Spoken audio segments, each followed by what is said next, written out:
Right, chapter 31, the first night. And yes, I'm doing a few of these videos in a row. So if you see me in the same place, it's because I'm doing multiple videos. All right, the stars were out. A fire was crackling in the fire pit. Roz and Brightbill were settling into their first night in their new home. This lodge is where we will live from now on. The robot plucked her son from the little woven nest and placed him on the floor. I hope you like it. The gosling did like it. He liked that it was big and warm and peaceful. And he liked knowing that the forest and pond were just outside. He waddled around, peeping to himself and exploring every little corner of the lodge until it was time for bed. His mother carefully laid him on a soft cushion of moss, but he didn't want to sleep there. So she put him back in his little nest, but he didn't want to sleep there either. Brightbill looked up and said, "Mama, sit." Roz sat down. Then he said, "Mama, hold." Roz held him. The robot's body may have been hard and mechanical, but it was also strong and safe. The gosling felt loved. His eyes slowly winked and closed, and he spent the whole night quietly sleeping in his mother's arms. Chapter 33, The Deer. The deer family did not run from the sound of snapping twigs and crunching leaves.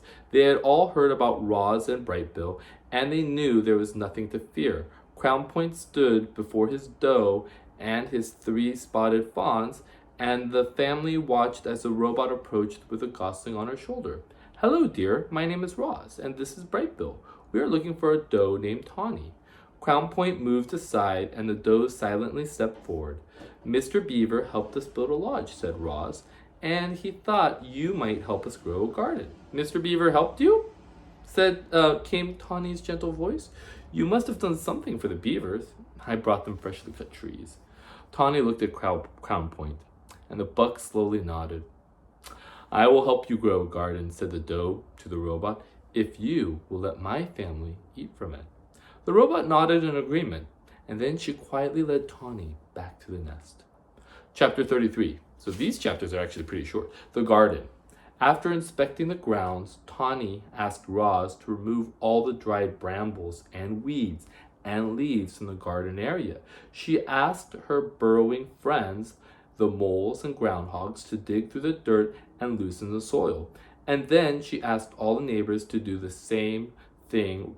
And then she asked all the neighbors to do something peculiar, which is kind of strange, right? Please leave your droppings around the nest. The more droppings, the richer the soil, the healthier the garden. As you can imagine, Tawny's request got everyone's attention.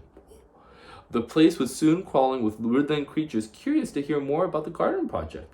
And just like that, the robot was meeting her neighbors. The plan to help her make friends was already starting to work. There was a festive feeling around the nest that day. Animals were coming and going and chatting and laughing. And after some pleasant conversation, each neighbor would choose their spot, leave their droppings, and be on their way.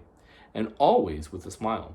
"We're happy to help," said 2 smiling weasels after finishing up their business. "It was our pleasure," said a flock of smiling sparrows before they flew away.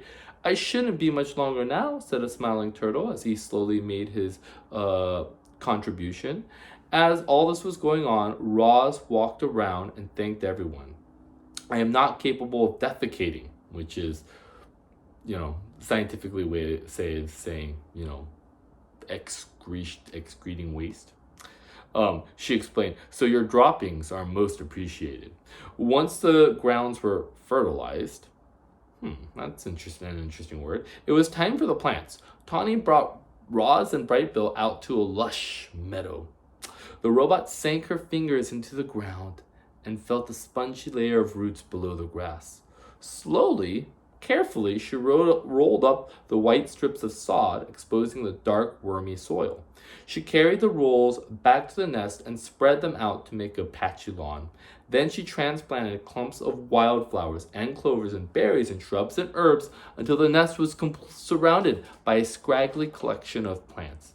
It's not much to look at now," said Tawny, "but the grass will grow in these gaps, and the flowers and bushes should perk up in a few days. I'll return soon to make sure it's all taking root.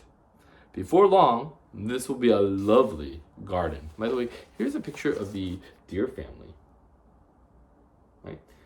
And Doe's, I think Doe's a female deer. All right.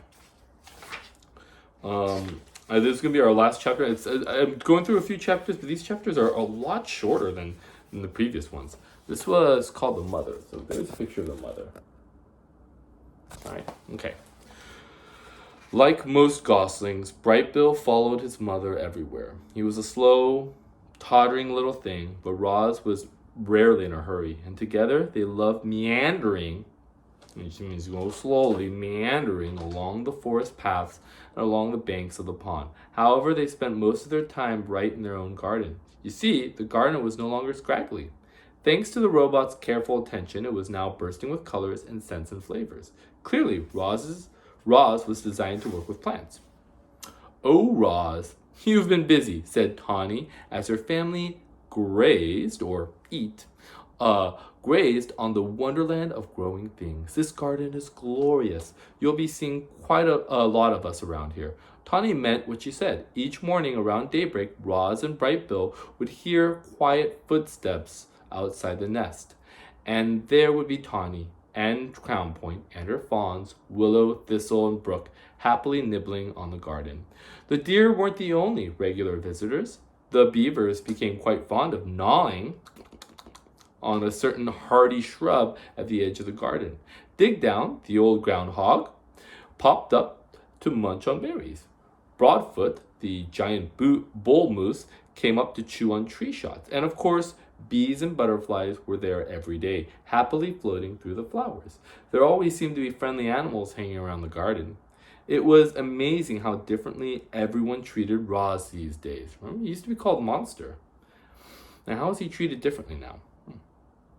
Animals who once ran from the robot in fear now stopped by the nest just to spend time with her. The neighbors smiled and waved whenever Roz and Brightbill wandered past. And at the dawn truce, remember the last dawn truce, they were talking behind Roz's back. Right? But now, at the dawn truce, the other mothers were eager to share their parenting advice. Make sure Brightbill gets plenty of rest. A tired gosling is a cranky gosling. When the wind starts blowing from the north, you must immediately get Brightbill to safety. North winds always bring bad weather. You'll never be a perfect mother, so just do the best you can. All Brightbill really needs to know is that you're doing your best. No gosling ever had a more attentive mother. Roz was always there, ready to answer her son's questions, or to play with him, or to rock him to sleep, or to whisk him away from danger.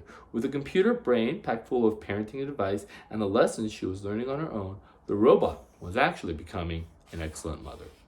And I'm going to end there. So that was, we're going to end on chapter 34. Okay? That's it.